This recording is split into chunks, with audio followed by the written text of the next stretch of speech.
everybody, and welcome to Season 4, Episode 8 of A Conversation with Cometan. Of course, I'm your host here, Cometan. I'm here today to present another lecture to you on the wonders of Siderinity, and I'm really looking forward to this one. It's got a really lovely sort of front cover, this lecture, and I really like it. I think it's really nice. The colours and kind of begins to capture possibly some of the themes that we're going to be talking about today in this episode. So I hope you're all ready and strapped in and wanting to know a little bit about what this word siderinity actually means. So let's get started. So at the basis of Astronism is really this belief, but also this focus on the astronomical world, okay?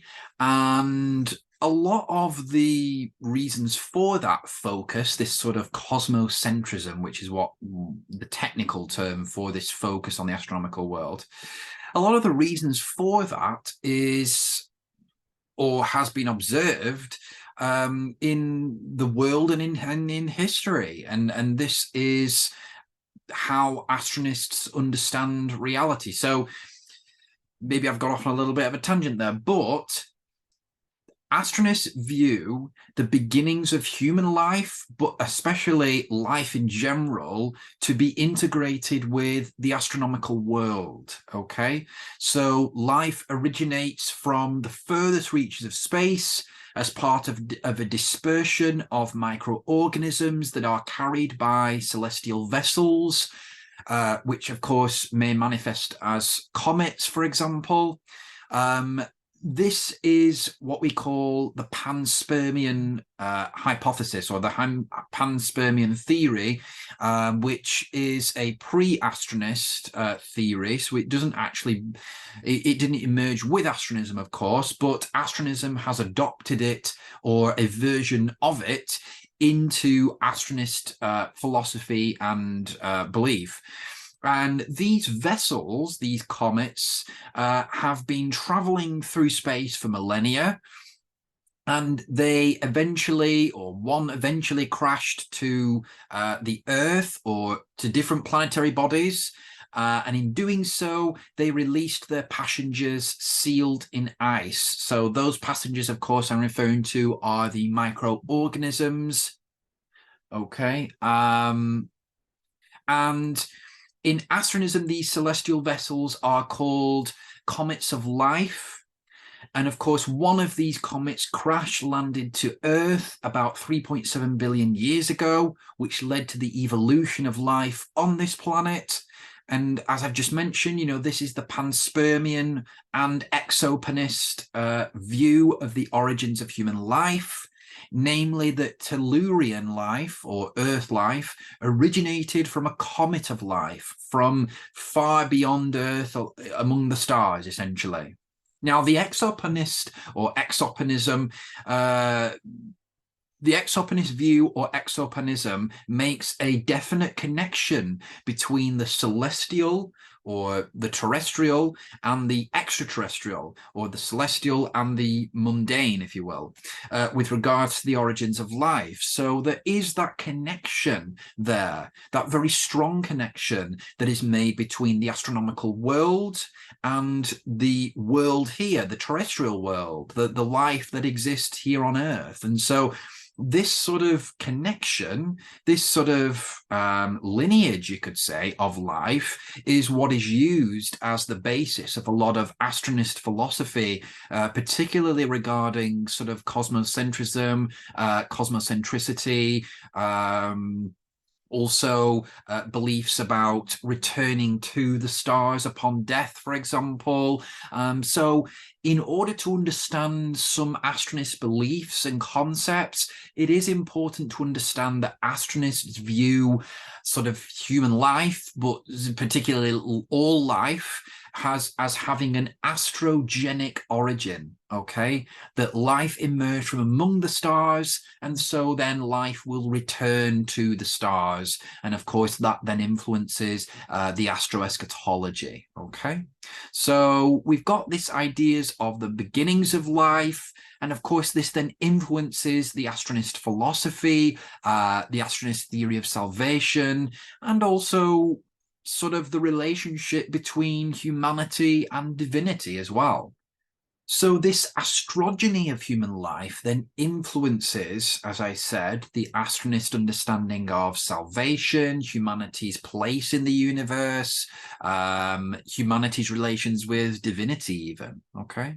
So the occurrence of the Comet of Life event results in an astrogeny for the human species, an astronomical origination. And so astrogenism is the assertion that human life originated from among the stars, that human life possesses an astral origination. This astrogeny is significant because it connects human life to the astronomical world, both existentially and siderinically. What I mean by that is it connects it existentially in the sense that, we wouldn't exist without, the astronomical world. We are dependent on it in all ways. Our lineage comes from the astronomical world, but then also siderinically means in relation to transcension. Okay, so in a way, you could see existentially talking about the past in a way, siderinically talking about the future, about salvation, about transcension, the fact that, the transcension of humanity is integrated with this venture into the astronomical world, okay? This connection, in turn, justifies the prophecy of returnism. This is one of the main prophecies of Astronism, that humanity is destined to return to the stars as its place of origin, and also justifies the salvific basis of the transcension as well. So as I mentioned before, the fact that humanity originated from among the stars then suggests that we should return to the stars to find out, in a way, the questions of our existence, why we have come to be this sort of sapient species on this planet, okay? So there is that kind of returnism prophecy that is justified a lot by the astrogeny. And again, even transcension is justified by the astrogenic origins, the astrogeny of human life, okay? And it also, as well, it does have this sort of existential, siderinical impact as well, that the astrogeny of human life is what allows human beings in part to receive salvation from among the stars, okay? That brings me on to the sort of main concept here of this lecture, which is, of course, siderinity. For those eagle-eyed among you, you will notice that it uses the word siderine or siderinical as part of this term siderinity. So it's certainly related to transcension, because to be siderine means to relate to transcension. So let's try and get into what this actually means. So by consequence of both the astrogeny and the scope of humankind, so the event of the scope of man, we are endowed with a property that I call siderinity, okay? This property allows only sapient beings, so it's only endowed to sapient beings, to escape their limited natures, which are impressed upon us, or upon these beings, by consequence of the pervading law of cosmic limitation. So, in a way, in a sense, siderinity is our capacity as sapient beings to escape limitation, essentially, to overcome limitation. And that is what I refer to as siderinity. That property, that capacity is what I refer to as siderinity. And that allows these species, whether it be our own species or species on another planet, to escape limitation, to escape this sort of pervading law of limitation, of cosmic limitation, as I describe it there on the screen. So siderinity is this capacity for species also to ascend through the astronomical world, to really reach this unlimited state of universal existence and to unite with divinity beyond the boundary of the cosmos through this journey of transcension, through this salvific journey of transcension. Okay? And we have to overcome our limitations. We have to we have to supersede these limited bodies, this limited life here. We have to supersede this. We have to go beyond this, because to exist beyond the cosmos, you have to be infinite. You have to be unlimited. So we're going to have to become unlimited. We're going to have to become infinite in order to exist beyond the cosmos, in order to unite with divinity. Okay? So siderinity is the state, the fact, and the quality of being with scope, and thus being on the journey to divinosis by way of transcension. So in a way, siderinity is a condition of the human person. It is endowed to all of us. So we all have this siderinity because of our astrogenic past, but also as well, crucially, because of the scope of man, more so because of the scope of man. We have this capacity within us for scope, for astronality, for receptivity of scope, that other sentient beings, do not possess. So siderinity, in a way, is a confirmant. In a way, it is a confirmant. It's an analytic confirmant, in the sense that it is this capacity, it is this property, that we can escape limited, or limit our limited natures. That is what siderinity is, and that's what other species cannot do at their present stage, because they aren't with scope. So if you think about a shark, a elephant, a lion, they exist on this sort of limited realm, and they have no capacity to be able to, firstly, imagine a realm beyond this, and secondly, to actually physically achieve that sort of unlimited, or to escape this unlimited realm, this limited realm. Okay, so that's the difference between us as a sapient species. We can imagine, we can foresee this unlimited state. We can, and we do have the potential to go on this journey to escape limitation, okay, which is, of course, what I refer to as transcension. But the fact that we have this property within us, that is what's called siderinity. Okay, and of course that is crucial to astronism. If we didn't possess this siderinity, then we wouldn't be able to escape limitation. We would be stuck here. We wouldn't be able to embark upon transcension, for example. So we need this siderinity, and that's why I've referred to this lecture as, the wonders of siderinity, because it is a wonder that we have this capacity to think unlimitedly, isn't it? We are limited in all ways, physically and even mentally and even intellectually. We are limited, but we do have this idea of unlimitation. We can't quite conceive it. I can't imagine unlimitation, really. I can't imagine infinity, but I can try. I can even think of that idea of infinity, and that is what siderinity is. It is that ability to think about and, of course, to act upon sort of escaping limitedness, really. Okay, so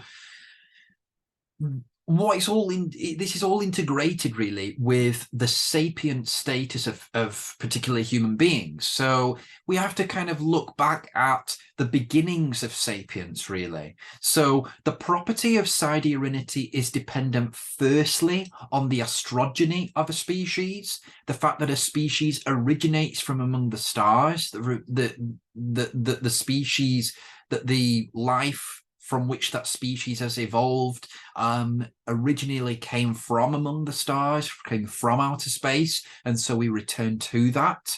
Okay, so that is dependent first, and then secondly, but also more crucially really, it is dependent on the sapience of a species. So sapience is intelligence and cognition beyond the fundamental capacity to merely perceive and feel.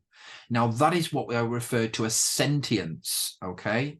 And then what I refer to, I've not put it on this screen, but what I refer to as insentience is kind of like plant life. So that's the idea that, you know, plants don't have a central nervous system, and so they can't kind of perceive and feel in the same way that a puppy might be able to, you know, or can do. So you've got this 3 stages of life, really, I suppose. You've got this insentience, which of course also includes like microorganisms as well, but also plants. Then you've got this sentience, which is all animals on Earth, except human beings, of course, which is this ability to perceive and feel and show emotion and have sort of cognition as well. And then you've got this sapience, this ability to sort of have this intelligence, this intelligent cognition, okay? And although all life on Earth is astrogenic, Homo sapiens are the only species to have reached the level of sapience in Earth's history, okay? Of course, in Astronism, we affirm extraterrestrialism, which is the belief in other life on other planets, and particularly as well sapient life on other planets.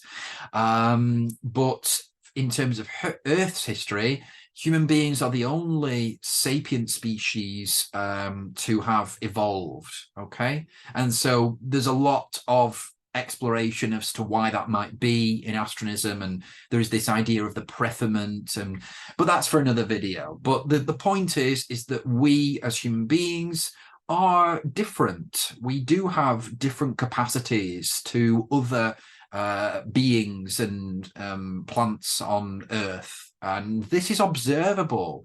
You know, anyone can observe this. This is not some kind of revelation, but it does have an important bearing on why Astronism places this sort of focus on sapience, okay? So this degree of intelligence, this sapience bestowed to humanity, is directly as a result of the event of the scope, bit of a misspelling there, but scope of man, which was both an evolutionary but also a siderinical event. Okay, so the scope of man was evolutionary in the sense that it demonstrated human beings moving forward in an evolutionary manner, you know, that we were kind of evolving into our next stage, really. But also it was a siderinical event, meaning that it had an impact on transcension. It had an impact on the economy of transcension. It progressed transcension. And that's what a siderinical event is. It's something that progresses transcension, okay? So the subsequent event of the enkindlement, which came after the scope of man, built this sapient state by instilling the capacity of astronality into the human person. And of course, this astronality then completed the bestowal of siderinity. So siderinity is made up of scope and astronality. Astronality is the capacity for human beings to perceive scope and ultimately to perceive divinity through the astronomical world, okay? Because the astronomical world is viewed to be the intermediary between humanity and divinity, okay? And so if we don't have that astronality, We may have scope, but if we don't have that astronality, if we don't have that capacity to perceive and receive through the astronomical world, then we will be stuck here. So astronality is crucial to Siderinity. It's crucial to us being able to kind of progress along this endeavour of transcension to escape limitedness. Okay. This also brings me to a kind of related concept, really, to Siderinity, which is suranality. Okay, so suranality is the collection of values in Astronism that stand in accordance with the code of ethics of transcension. So I've mentioned this in a couple of the Astronism Verses videos of this season, where I say that, you know, the Astronist hamartiology, the Astronist sort of conception of right and wrong, is based on what is perceived to progress and what is perceived to regress, transcension. Now, suranality is this form of morality. So suranality is basically the morality of transcension. It is morality based on transcension, and it is a set of values that astronists and astronism sort of value, essentially, because these characteristics, these actions are perceived to progress transcension. Okay. And all this is because the aim of astronism is transcension. So transcension is seen as the pinnacle, really, of human activity. It's placed at the top of human activity. And because of that, being good, being moral, means to pursue transcension, to progress towards it. Okay. So suranality is therefore the morality formed on the basis of transcension, and suranality seeks to determine what actions will progress transcension and what actions will regress this process. So there is sort of ongoing debates within suranality, to kind of determine, well, what do we think does pursue or progress transcension, and what is kind of regressing from transcension. Okay, so there's constantly ongoing debates about that within Astronist philosophy. Okay, in a general sense, in a very, very general sense, any behavior that is perceived to limit the self or limits others is considered immoral. Okay, which would be referred to as disuronal. Okay, while any activity or behavior deemed to advance transcension is considered to be moral or suronal. Okay, so you've got these two sort of right and wrong, and what being righteous means, because of course, depending on your goal, depending on your campaign of what you want to achieve, being righteous may mean two very different things to different people. Okay, and two very different things to different religions as well. So obviously in Astronism, with the goal of Astronism being, you know, transcension, whatever is perceived to sort of progress transcension, to bring humanity closer to transcension, is obviously going to be whatever is good and right. Okay, so there is also a relationship between divinity and siderinity. Okay, so obviously we've got a good understanding of siderinity now, hopefully. We will also have a pretty good understanding of divinity in Astronism. What I would suggest you to do at this stage, if you don't have a sort of good idea or clear enough idea of the divinity of Astronism, take a look at my Christianity versus Astronism lecture, and take a look at the theology section of that lecture. And I do a pretty good job of kind of defining how divinity is understood in Astronism, okay, in that lecture. So just to relate divinity to siderinity for a moment, divinity is what all creation subsists within. So we're getting a little bit theological now.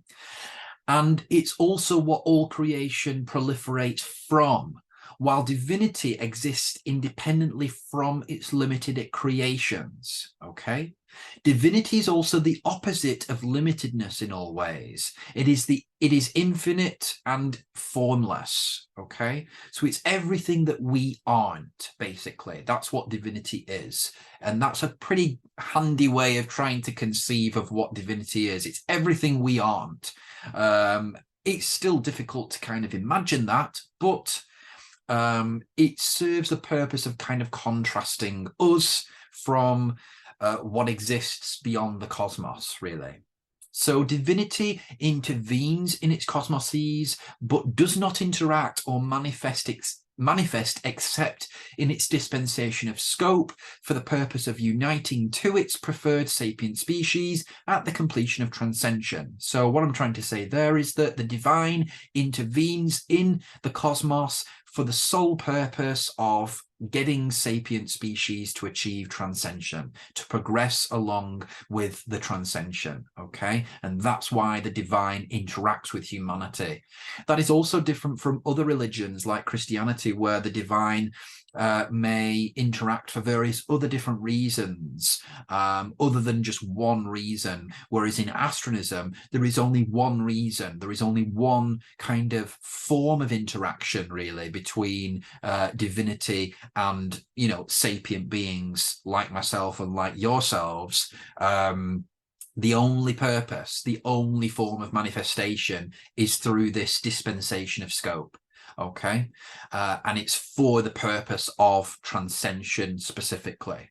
Okay, so how does this relate to Siderinity? Well, Siderinity is the offering by divinity to humanity that bridges the gap, really, between them. So there is this kind of gap that exists between humanity and divinity, a physical gap, a metaphysical gap as well. And Siderinity is what bridges those two together. It doesn't bring them together, or it has the capacity to bring them together, sorry, but it begins to kind of bridge them together. Ultimately, what Siderinity and, of course, what transcension is supposed to achieve is a bringing together of divinity and humanity, or whatever sapient species we're talking about. Okay, so Siderinity is an offering, and that's why I sometimes refer to it as a confirmant, because it has been bestowed to us, and it is something that is essential for this kind of closening of relations between humanity and divinity, because we do exist so differently. Like I said before, you know, divinity is everything that humanity isn't, because we are limited in all ways. The only thing that we share with divinity is our consciousness, and that is what distinguishes us from other living beings, and it's our sapience. That is what is possibly infinite, okay? And that's what will unite us with divinity. Yeah. So Siderinity is therefore the chance for humanity to reunite with the divine. Okay, so we have to harness this Siderinity, which obviously includes scope and astronality within it. Okay, so we need to harness these resources that we have to unite with divinity ultimately. So Siderinity that can therefore be understood as really a small piece of divinity within us, granted to us as human beings, to allow us to return to the divine, really to find our way home to the divine through the astronomical world. Okay?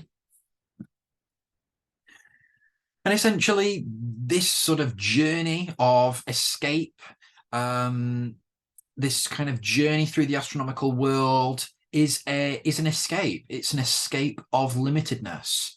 And what we need to answer in Astronist philosophy and religion is, who will lead the endeavour to escape limitation? What must be done to escape limitation? Where will human beings escape limitation? When will this escape of limitation take place? Why should we aspire to escape limitation?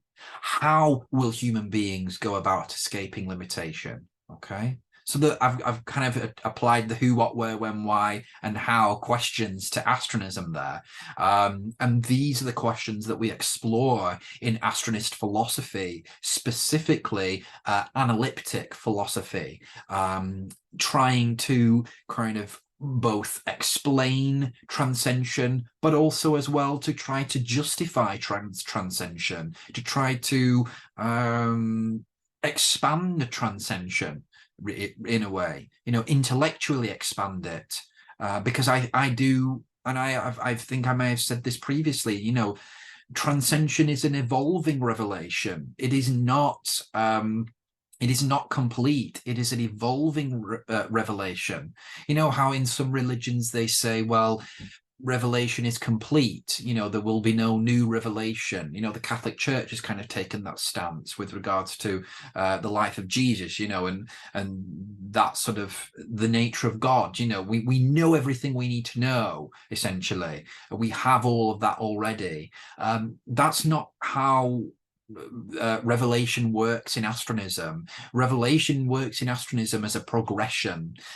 So in 100 or 500 years time, we will have learned new things about transcension itself, but we will also have learned new things about the universe, about the outer space, that will influence our understanding, our perception, and our pursuit of transcension as well. Okay, so transcension is a progressive revelation, and it does not end, really. It's always been ongoing, is what I mean to say by that.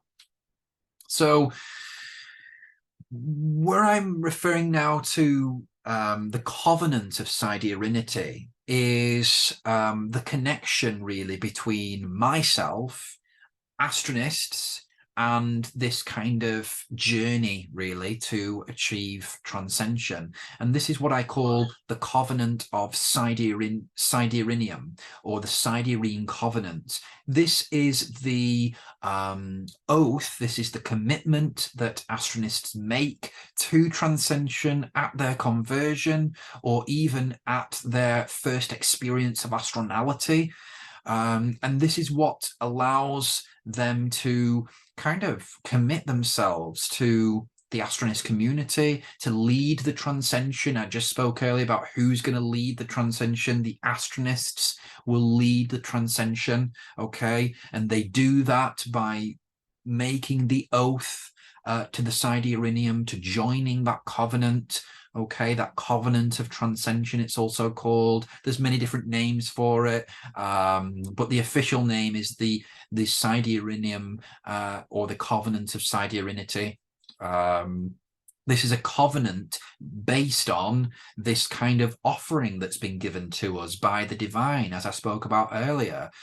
This is an offering that we need to take and that we need to harness and kind of manifest in the world, I entered into this covenant with the divine through my founding of Astronism, and I want other people to become astronists, to join that covenant, okay? And I want astronists to lead humanity to transcension, and that's, of course, the goal of Astronism. That's why I founded Astronism, and why this new religion exists, okay? So the covenant is what links the Astronist community together. It's what sort of commits us to this endeavour of transcension. Okay, and of course the ultimate goal is what I refer to as the ultimation. The ultimation really is the infinite existence that is beyond the universe, or that is beyond the cosmos. Okay, in Astronist cosmology, you will learn that yes, we exist in this limited cosmos here, but beyond this cosmos, beyond the expanding edge of this cosmos, there exists an infinite existence, which is where the divine exists. And this is what we call the universe as well. And this is where the infinite amount of other cosmoses exist too. Okay. And humanity, or any sapient species for that matter, reaching that kind of state, that infinite existence beyond the cosmos, is what is referred to in astronism as the ultimation. To actually reach that ultimate existence, that ultimate condition. Okay, and it is at that point where we will become one with the divine, and then we will have achieved true salvation. Okay, so of course at that point we will not be physical bodies anymore. We will be infinite consciousnesses. Okay, we will have been released from both the sort of the limitedness of our physical body. We will also have been released from the limitedness of our metaphysical body, which is what we refer to as the soul, because the soul in astronism is not considered to be immortal. It's considered to be subject to cosmic limitation, and so therefore cannot exist beyond the cosmos because it's limited fundamentally. The only thing that can exist beyond the cosmos is our consciousness, sorry. And so that is what will exist in this united existence with divinity. And at that point, we will have overcome all of our limitations. The term apeirum is the moment that humanity completes transcension, and so transcosmizes and goes beyond the cosmos. Okay, that's it, the apeirum is that particular moment, I would say. So the transcension is the journey, is the process leading up to transcosmization. Transcosmization is the actual act of, you know, leaving this cosmos.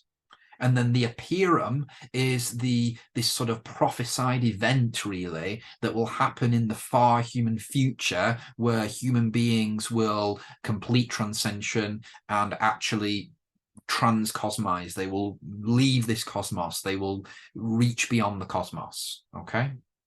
So apeiration, ultimization, and infinitization are various different names that I've ascribed to kind of first realizing the ultimation as well as reaching it as well. So I make a distinction there between realization and reaching the ultimation.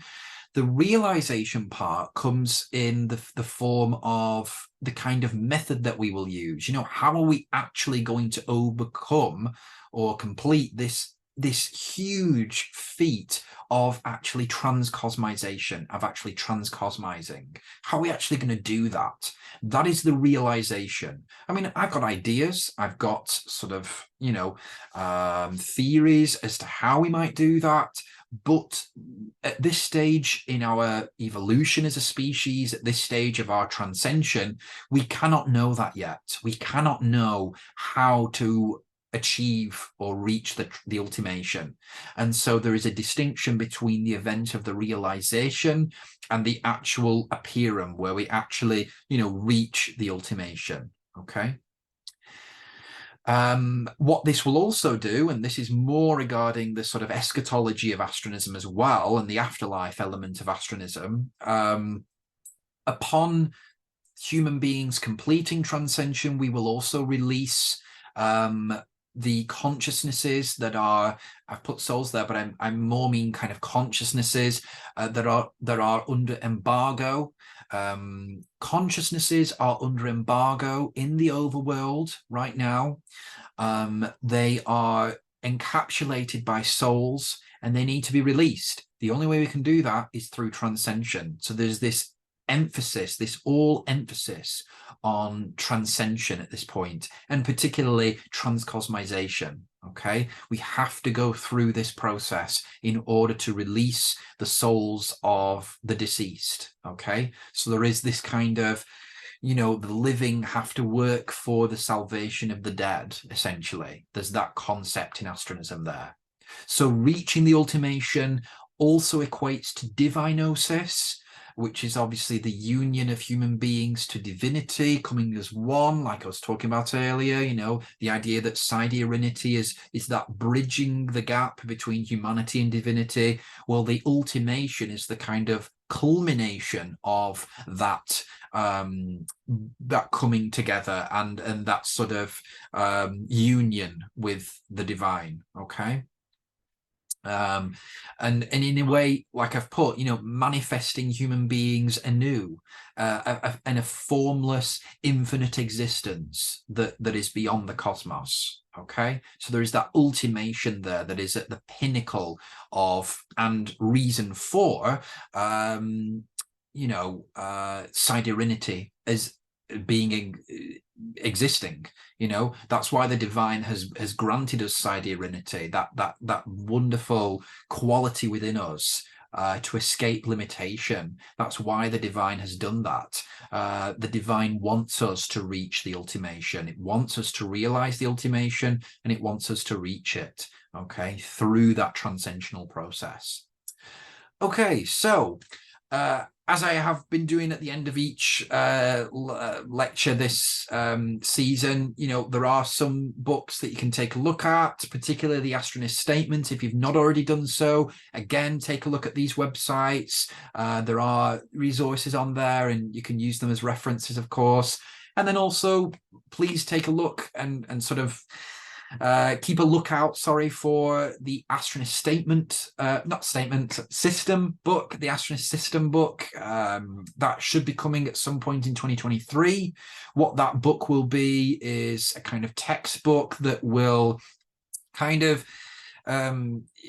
be accumulation, really, of the sort of omnidoxical and interdoxical doctrines, and particularly how they've been influenced by the new astrodoxical doctrines, this new astrodoxical era. Okay, so there is that accumulation there of doctrines in the Astronist System book, but we'll see. I've not managed to start writing that yet, so I need to kind of get on with that for it to see a 2023 release, but we'll see. Hopefully we'll be able to do that.